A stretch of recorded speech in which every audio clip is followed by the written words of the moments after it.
let's switch gears a little bit and talk about content marketing. So it Mhm. sounds like you're writing a lot of content, you're utilizing a lot of content marketing tactics. Why is this a good thing for technical companies to do? It seems obvious, but I'd love your perspective. Mhm.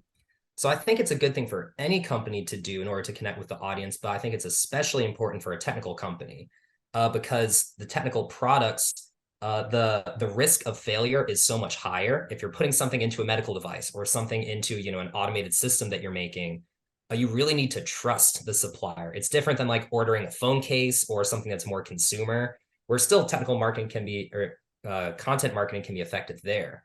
But in the technical world, they need to build trust with engineers and people who will be influencing the purchasing decision. So it's establishing that trust, building a long-term relationship with the audience.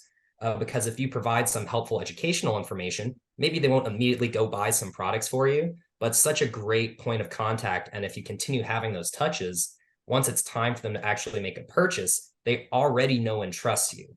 So it speeds up their process of, maybe researching people a little bit. So like, well, I know Edmond Optics is an expert in aspheric lenses and imaging and cameras. So I may as well first check them out because I know they're knowledgeable in these areas. Yeah, right. Because you've demonstrated not only do you have those products, but you're knowledgeable in them, you can help them.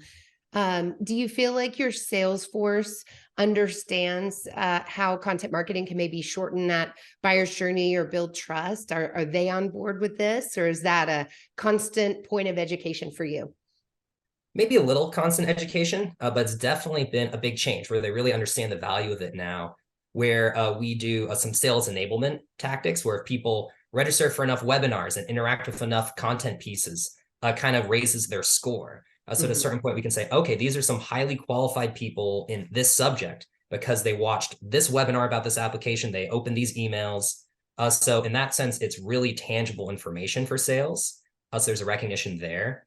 And then I think as we promote internally the content we're working on, the actual results, and how that's impacting our audience, that helps sales recognize the importance and then has some of them volunteer to help with some of these projects.